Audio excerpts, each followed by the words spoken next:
So this presentation is going to be a little bit more high level, and it's trying to show the different challenges that we went through, not just in terms of theory, but also in practice, and how does our construction look like. And so I will go very quickly into how do we use PoRep in Filecoin in practice, and this time-based proof of replication, and then I will open. I will have some time to explain what are the challenges that we would like to address, and to get a much better proof of replication for Filecoin. So let's get in with the proof of replication in Filecoin. So for those that don't know Filecoin, I said I thought about giving a little bit of an overview. Filecoin aims at doing offering two main services. One is we want to create a decentralized storage market, which in other words means that anyone in the world can put their storage resources and offer them in this market, and any user that participates and makes deals with these miners for delegating their storage as a guarantee that if they're paying, they're getting the service that they were promised. How do we guarantee this? With these proofs of storage that we're doing. In other words, I don't have to trust the storage provider to provide me storage, because they're going to put proofs on the network. And they're only going to get paid if they put proofs on the network. If they happen to lose my files, they lose. They stop getting paid, and they also lose some amount of collateral. But in Filecoin, differently from other networks out there, miners or storage providers don't only earn tokens by providing storage to clients. They can reuse the same storage to do proof of space, or more technically, this proof of replication. And this allows them to participate in a consensus protocol where they win rewards and they create blocks proportionally to their amount of power, to their amount of storage power. So we're trying to combine these two services. One is a decentralized market for storage, and one is a consensus protocol where they incentivize storage resources rather than computation. And this is different from the current proof of work setting, where the computation in order to win blocks is very wasteful. Differently, you would do this very long or very expensive computation at the beginning, but once you've done it, you don't have to spend more computation resources. And why are we doing this? If you think of Filecoin as a startup, Filecoin wants to incentivize storage providers and miners in our network to bring massive amount of storage. And especially at the very beginning, but also throughout time, storage providers won't only earn rewards from the storage market, but they will earn the block reward. And so the block reward is meant to subsidize part of the expensive computation of the proof of space, of the proof of replication that we do. And at the same time, it will attract a lot of mining facilities, so exabytes of storage, to the Filecoin network. And even today, in testnet that was out in December, there is, without incentives, there has been over 3 petabytes of storage that have been brought up into the network. And so we believe that with incentives, we're going to be able to attract so much storage. And this is my speculation. If there is a lot of storage in the network, and the storage providers are also earning block reward, the price of storage is also could be a competitive price. Let's go back to the proof of replication. We have seen how this works. There is an honest prover that does some computation, which is either slow or expensive. What matters is that if they did not do it and they need to redo it, if they did not do it, or if they did do it but they deleted they deleted the data, then it's going to take either too long, or it's not going to be rational for them to do the attack. And why do we care? There are several ways to think about this attack. We want to make sure that if multiple identities claim to store different copies of my file, I want to make sure that they are storing different copies and they're not storing just one. I want to make sure that if I give them to a miner, this miner is not outsourcing the storage to someone else. And for the network, we want to make sure that whoever claims that they have some amount of space, they cannot lie about the amount of space that they have. Otherwise, they would break the consensus. So there are really two parts that we need to focus here. One is how can we make a proof of replication whose initialization gives the security guarantees while not compromising the Filecoin product, meaning the initialization cannot be absurdly expensive, otherwise miners would not store would not do it because it would be overly expensive, or it doesn't take too long, because this means that onboarding storage, taking too long is not a good, it would not lead to a good product. And the second part, we want to make sure that the attacker, given the initialization, is not able to pull off an attack. Awesome. So the ideal requirements for this proof of replication are the following. We want to make sure that replication is short, so it doesn't take too long to add storage in the network, and is cheap, so that the miners can spend less resources on computation and more resources on buying hardware. The second one is very important. We want to make sure that these proofs are small, because if these proofs are large, every miner then needs to put some amount of proofs on the blockchain per gigabyte. There is a fixed amount of blocks that we can have in a year, and so there is a fixed amount of storage that we will be able to onboard in the network. And we want to make sure that these proofs are not an obstacle to onboarding exabytes of storage. So we want to, another property is that, I don't know if you remember, we're going to go into this, but the prover is challenged and they have to reply by a certain time. We want to make sure that we give them enough time to post their proof into the chain. And there is a lot of problems on posting the proof into the chain. There could be network problems, miners, you input gas fee that is a little too little. We want to make sure that we give enough of a window. But if the window is too large, then maybe the adversary is able to regenerate the data that they were challenged. And so this is very important, and we'll get into this later. But we want to make sure that the difference between the time of the computation that it takes to regenerate and the attacker and the actual attack is very small. The closer they are, so say for example that it takes 1 hour to generate and 1 hour to attack, then we can have a challenge window of the length of an hour. But if it takes 1 minute to attack, the challenge window cannot be 1 hour, must be smaller than 1 minute. And finally, we want to make sure that after that the client that wants to extract the data from the replica can do this fast.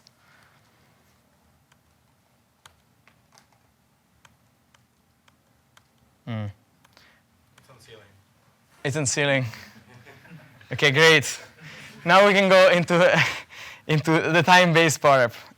So what we want to make sure, in the time-based PoRep, remember the graph that we saw before, we want to make sure that the attacker will take longer than the challenge time to be able to pull off the attack. And we need to ensure that there is some, like Irene was saying, some form of sequentiality in the operation. And one way that was presented by Ben and others after was, let's use a particular computation that can guarantee some form of sequentiality. And imagine if you have a graph. Let's talk about the graph very quickly. Let's say that we have a node in the graph. In order to encode the next node, we need to have all the parents. In order to encode the next node, we need to have the parents of that node. And in other words, this visualization shows that we can go from, in order to encode 2, you need to have 1. In order to generate 3, you need to have 1 and 2, and so on. And there are some special type of graphs, which are these depth robust graphs. They guarantee that there is a particular depth that is being preserved. In other words, we can use this particular game, which is called the pebbling game, meaning we can put some pebbles in the graph in the same way that we're playing here, and we can guarantee that there's only one. There is no better way than the sequential. There is a particular time that we claim that this graph. There is some particular sequential time that we claim about these graphs, and you cannot do better than that sequential time. These graphs have the properties of these graphs are the following. This is not a depth robust graphs. Don't use at home or for your Filecoin network fork. But the idea is the following. Even if some amount of the graph, so let's say I'm a prover and I follow the previous protocol, and on each, and I get my data, I split my data in multiple nodes, and I put the data in this particular topology. And then what I decide to do, I decide to remove a fraction of the graph. If I remove a fraction of the graph, how long will it take for me to regenerate that fraction? So the way that we're using is more like this. Say that I delete node 1, 2, all the nodes in the red area. If I were to delete that, it would take me some time to regenerate, and that time is that orange line. So what we know about this particular graph is that, sure, you can delete some percentage of the graph, but if you were to delete more than that percentage, then you would delete something about the orange path, and you will have to regenerate the orange path, and regenerating the orange path would take some time. So what I can do, I can make sure that after you generated the graph, during the challenge time of the proof of replication, I don't give you more than this Tmax time to reply to the challenge. Otherwise, you could have regenerated the graph. So this would be beautiful if these graphs would give us fantastic D, which is the path, and fantastic E, and this is not the case. And actually, we don't even know how to construct these graphs. We know how to construct these graphs, but not in an efficient way, so we know a probabilistic way to construct these graphs, and we don't have very good bounds on these graphs. We have the theoretical bounds, which are very far from the best attacks that we know how to run on these graphs. And the property that we have, if we were to use just this graph to build our proof of space, then we would have a space gap of 80%. Why? Because these graphs have an E of 20% and a D of 20%, which in practice, in the way that we would be using, it means that the prover would be able to delete 80% and still be able to regenerate before Tmax. But if they were to, so let's assume that this was 80%. If they delete 80% plus some of these nodes, then they will be forced to regenerate the long path. And regenerating the long path would push them to go beyond the challenge time.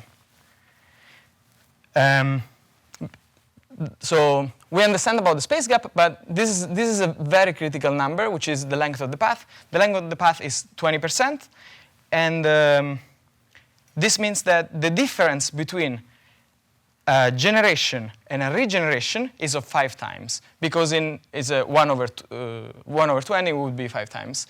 This means that an honest prover that is doing the honest generation would take 1. A dishonest prover would take 20% of the time. In other words, if we want to have Tmax to be 10 seconds, the Tmax to be 10 seconds, meaning the attack takes 10 seconds to do. More than 10 seconds to do, we need to have the initialization that is 5 times longer. So it would take 50 seconds to do the initialization. And this is in the ideal world where every step of computation takes the same amount of time across all machines, and this is not the case. Why? Because I could try to build a particular hardware that could allow me to do the Tmax number of steps in less time. So this was we went in this adventure, especially with the supranational folks, to try to understand what is the smallest, what is the best delay function for which we know how much, what's the best possible speedup. And likely there is a hash function which we could use as this delay function, meaning we use this hash function to encode every node. And likely the SHA-256 is inside everyone's CPU, and the latency throughput, meaning how long does it take to, from the time I call the SHA till the time I get the answer, how long does it take is about 3x different from an ASIC that would be possible to build. And so the challenge here is, can we find better delay functions which have a much smaller Amax than 3? Are there better operations? And if we have an Amax that is 3, then if you remember the overhead between the generation and the regeneration before it was 5, now I can go 3 times faster. So the overhead is 15x, which basically means that if we want 10 seconds, then it takes 150 seconds if we want 10 seconds challenge time, we need to have 150 seconds of replication time. So this is a very quick overview on once you build the graph, how does the proof of space based on pebbling would work. Once you build the graph, you commit to the graph, and you receive. Sorry, this in the previous. So you get some data. You divide the data into the graph. You encode the graph doing this delay function, and then I'm not sure if you can see it, but you commit to the graph, and now you have this commitment that you give to the verifier. And the verifier at the execution time will give you some challenges, and you will give them the challenge nodes and all the other all the auxiliary information that the verifier will need in order to verify that the challenge node were encoded correctly. And if you ask for enough nodes, then the verifier is able to get a high guarantee that not just the challenge nodes were encoded correctly, but that the entire graph was encoded correctly. And the verification is, the verifier just reruns the encoding for each of these steps. The issue is that if we need to ask for many of these challenges, say that we want to ask for many nodes to challenge, for each node we need to give the node, the parents of these nodes, and also some vector commitment inclusion proof, because we have committed to the data. We want to make sure that we don't just give to the prover random data that happen to encode correctly. We want to make sure that the data that we give them are consistent to the data that I've committed to. Then we also need to give them some Merkle trees. And you can do some very simple calculation. If the Merkle tree is of height 30 and I ask for 200 challenges, it would be 200 challenges times 30, which is the path of the Merkle tree, times 32 bytes, which is the node size. This would be in the order of hundreds of kilobytes, if not megabytes. And so we cannot just use these proofs as they are. So what we need to do, what we are doing, we're having the prover to generate a proof that they have verified these Merkle trees and these checks correctly, and we generated a succinct zero knowledge proof, a succinct SNARK that proves that we have verified our proof correctly. So we kind of use SNARKs as a way to compress the proof size from hundreds of kilobytes to just a few bytes. And there is many challenges in here as well, which are other vector commitments that are more efficient to do in the SNARK. So can we avoid verifying? Our circuits are someone can correct me if you will, but they are large part, over 70% Merkle tree verification. And if we were to replace the Merkle tree with a vector commitment, for which we need to do more SNARK-friendly operation, that we would have more efficient proofs. And in first place, it would be fantastic if there would be a SNARK, if there would be a proof of replication that does not need to go and use these very expensive tools.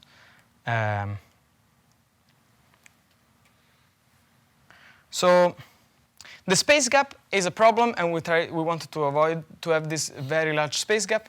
And so from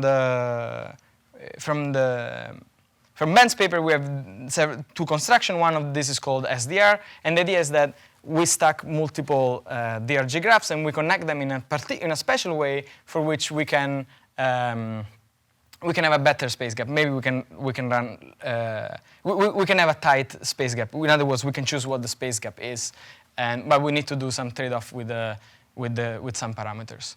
And now, the issue of this particular construction is that the security is only based on the security of a single layer of the graph. What does it mean in practice?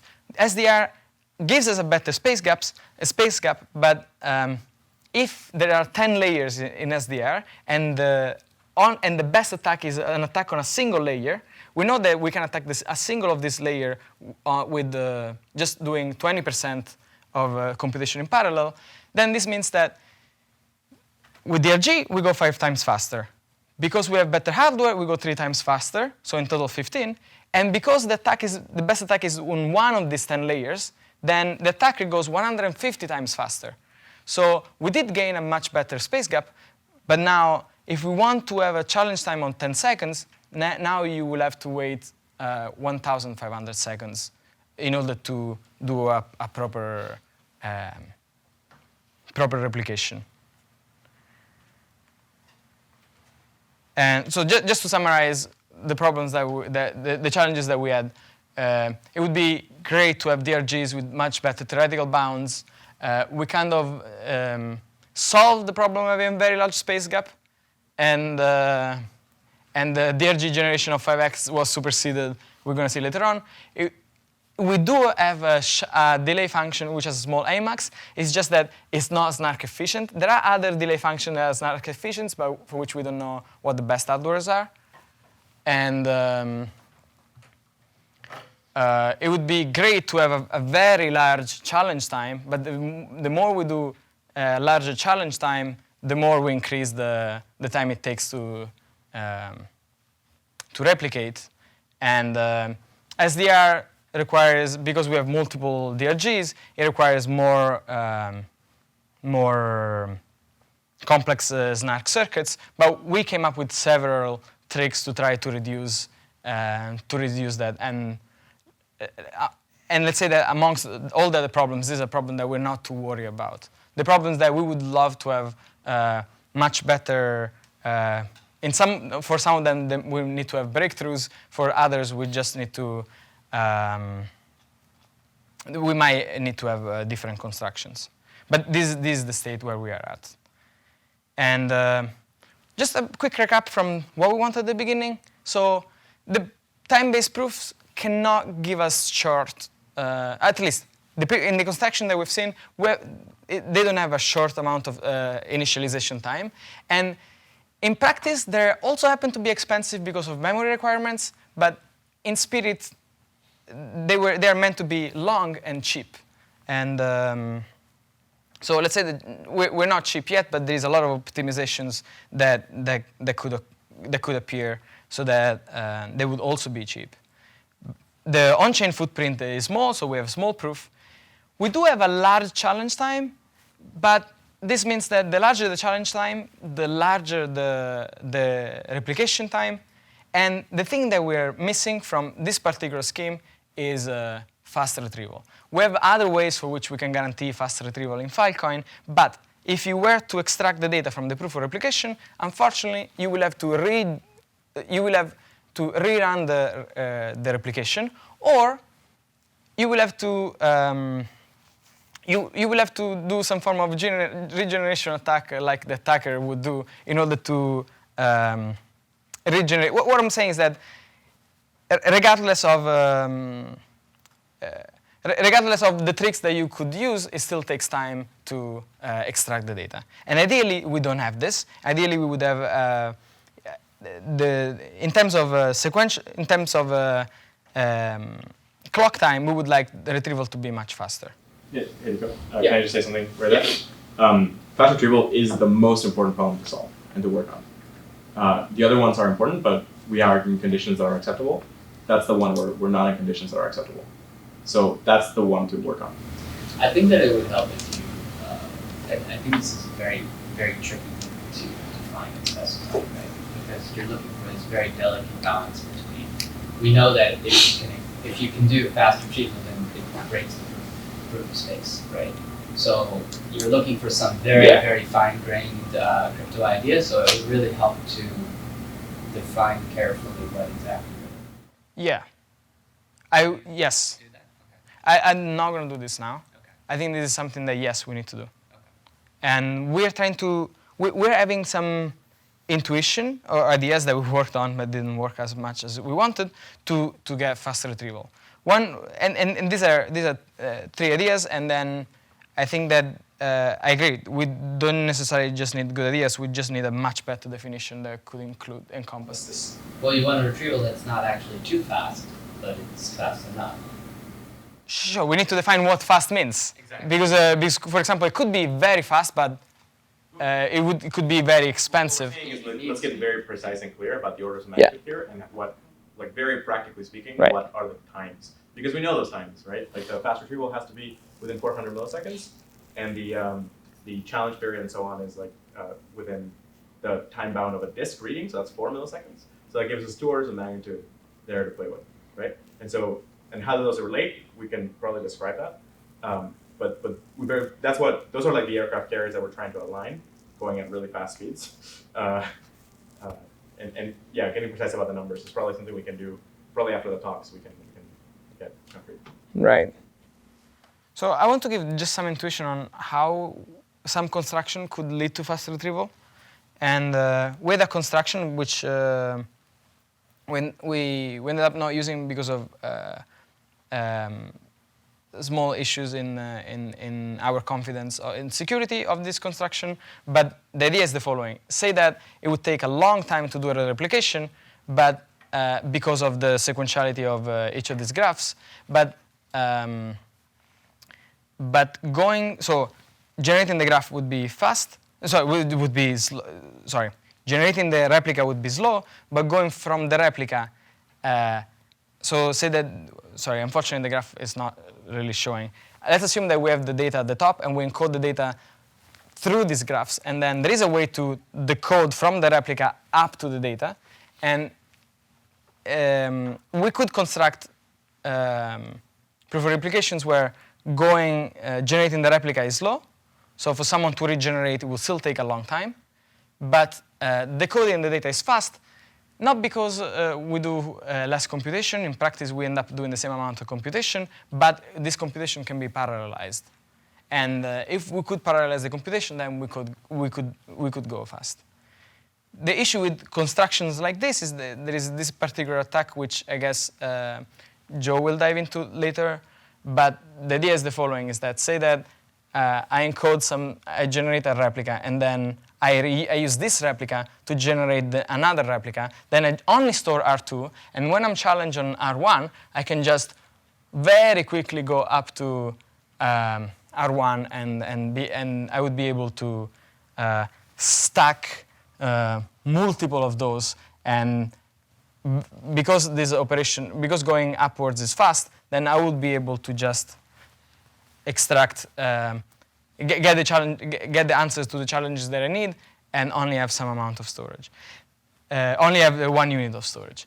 There are some ideas on how to go around this type of attack. For example, I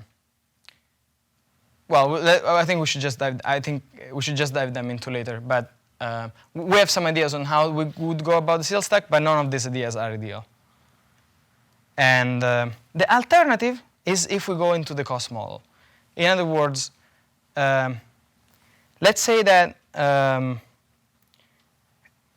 I can do the operation. I can do the sealing in I can do the replication in parallel, so I can be very fast. But doing that operation is expensive. And what we want to make sure, that the cost of regeneration is much higher than the cost of storing the data for that amount of time. And so you cannot do this with a simple definition of proof of space. Lingren has this construction where if you are not storing the data that you are supposed to store, then you need to do 2 to the k computation. Unfortunately, this is not the set. We cannot use constructions like this because in Filecoin we don't have just a single prover that just runs a single instance and nobody else is doing anything. Other people are also doing proof of space, so we need to make sure that our proof of space is secure under parallel composition. And so we cannot rely on the 2 to the k computation because they could be reusing the storage. In other words, say that I claim to have 2 units of storage, while I only have 1. So I have enough to do the first proof and to not do 2 to the k computation because I could just reuse the storage for just rerun the encoding, which takes less to do to the k computation. So what we need to do, we need to know, we need to make sure that we know what's the best regeneration attack, and so it is tricky to. So once we have a proof of space, we need to know what is the best regeneration attack, and then we need to place a cost on that regeneration attack. And we tried multiple paths here. We tried to understand how much does it cost to hash. So for example, we could tune the number of hashing such that the cost of regeneration, because it has a lot of hashing, it's higher than the cost of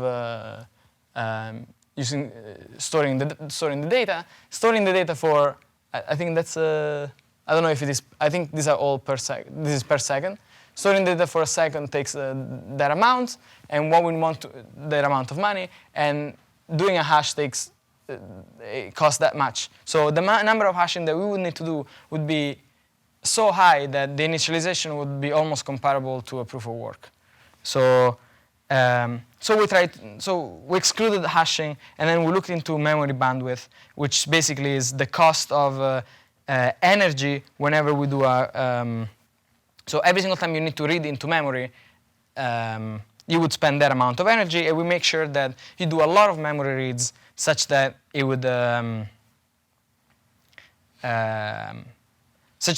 cost a lot to regenerate because you would be forced to do memory reads. But even then, the memory reads are also very cheap, especially if we assume the worst adversary that tries to build a special ASIC and they take advantage of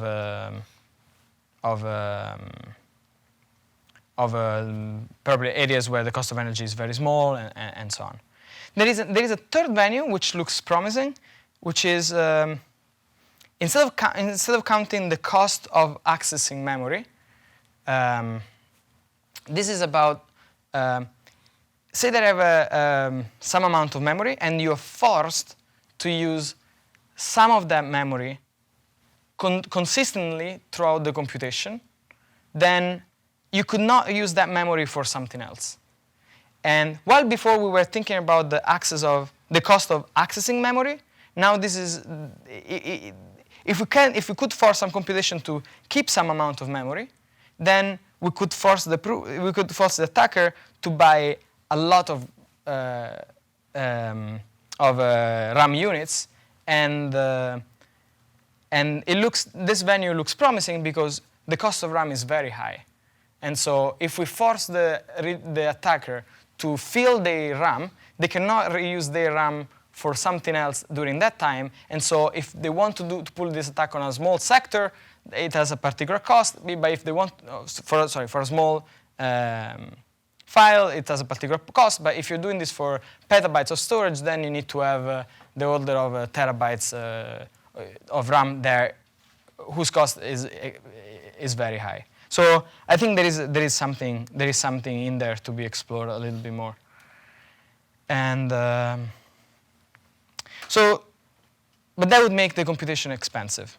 So can we have something? And this is more of an open question rather than an answer. Can we have can we add other assumptions that could give us a replication which is both cheap, like the first one, which was based on time.